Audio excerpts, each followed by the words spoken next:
You know that feeling, right? When you find yourself doing the exact opposite of what you know you should be doing? It's so frustrating, and it makes you feel like you're your own worst enemy. Well, let's dive into this, because neuroscience has a pretty fascinating and honestly, kind of relieving explanation for why we all get in our own way sometimes. This has to be one of the most common, most human questions we ask ourselves. You've got the goal, you might even have a perfect plan, but when it's time to actually do the thing, suddenly nothing. You procrastinate, you get distracted, you just give up. So what is going on here?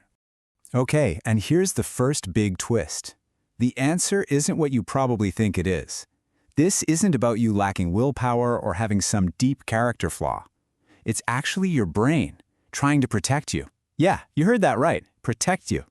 To really get our heads around this, we need to understand the number one job of your brain. And trust me, it's probably not what you assume it is.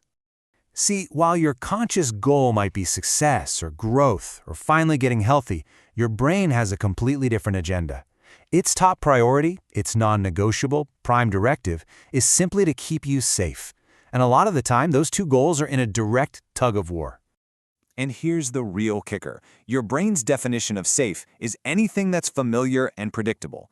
It's not about what's good for you or what will make you happy in the long run. It's just about what it already knows, what it can predict.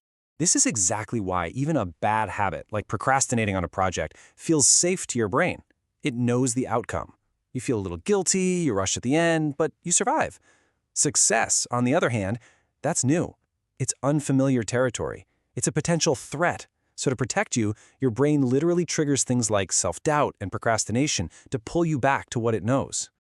Okay, so now let's see how this basic protective instinct gets built into this incredibly powerful system that runs pretty much everything you do on autopilot. The best way to think about your brain is as a nonstop, 24/7 prediction machine. Every single second, it's making guesses about the world around you and, more importantly, about you. It's constantly trying to answer the question, okay, based on everything that's happened before, what's going to happen next? All of these thousands and thousands of predictions come together to create what scientists call your internal model. You can just think of it as the story your brain has written about who you are, and its main job is to make sure your actions always match that story. So if your internal model, your story, includes lines like, "Oh, I'm just a procrastinator," or "I'm not the kind of person who can stick to a routine," then guess what? Your brain will automatically push you toward behaviors that prove that story is true. It craves consistency above all else. So, what happens when you try to go off script? Let's say your brain predicts, okay, time to put off that important project, but instead you actually sit down and start working. Uh-oh, now you've created a conflict. This conflict is what's known as a prediction error, and your brain absolutely hates it. It feels like a glitch in the matrix. So it generates a feeling of anxiety, of instability, of wrongness. To get rid of that discomfort, it immediately tries to correct your behavior. And that sudden, intense urge to check your phone or get up and grab a snack, that's it. That's your brain trying to fix the error and get you back to its old, comfortable prediction. All right, so let's pull back the curtain a little further and meet the key players in this internal battle for control over what you actually do. So you've basically got three parts of your brain fighting for the steering wheel. First, you've got the amygdala, which is like your emotional threat detector. Then there's the basal ganglia, which is your automatic habit bot. It just runs old programs. And finally, you have the prefrontal cortex, the logical CEO that handles all the planning and discipline. Now here's the most important part of this whole thing. Your CEO, the prefrontal cortex, gets tired really easily, and it basically shuts down when you're stressed.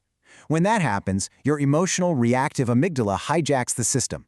It freaks out, takes over, and just tells the basal ganglia, forget the plan, just run the old familiar programs. And that's the moment you fall right back into your self-sabotaging habits. Okay, so that's the problem. It sounds kind of bleak, right? But now that we actually understand the mechanism, we can use that same science to create a real solution. So let's look at the roadmap for change that actually works. The whole process is about working with your brain's safety-first programming, not trying to fight it head-on. It's a really simple three-step process. Make the change feel safe, repeat it until it becomes familiar, and then use that new behavior to update your personal story. So, step 1 is all about reducing that perceived threat. Your brain panics at the idea of some massive overnight change. But you know what? It barely even notices a tiny one. So instead of vowing, I'm going to go to the gym for an hour every single day, just commit to doing 5 minutes of stretching at home. A small, non-threatening action like that just flies right under the radar of your brain's defense systems. And now for step 2, repetition. This is how you literally rewrite your brain's prediction model. It doesn't update based on one single heroic effort or just gritting your teeth with willpower. No, it updates based on repeated evidence. Every single time you do that small action, you are feeding your brain a new piece of data that says, hey, see this? This is the new normal now. And finally, step 3 is about building a new identity. The words you use matter a lot. Instead of saying you're trying to do something, which implies struggle and maybe failure, start framing it as who you are. You're not trying to work out, you are a person who works out. This aligns your internal story with your new actions, and suddenly it all feels natural and consistent. Okay, let's wrap this up with what might be the single most important mindset shift of all. It's all about how you look at the inevitable stumbles and setbacks along the way. Remember how your brain learns? Through prediction errors. That means mistakes are not just part of the process, they are the process. A mistake isn't proof that you failed or that you're just not good enough. It is simply a data point. It's a little alert that tells your brain, hey, that old model was wrong, which forces it to learn and update. You literally can't learn without making mistakes. So the big takeaway here is this. You are not being sabotaged by weakness. You are being protected by a system that is ancient, powerful, and designed to keep you consistent. Your brain isn't your enemy. It's a supercomputer that's just waiting for the right instructions. So the only question left is, how are you going to choose to partner with it?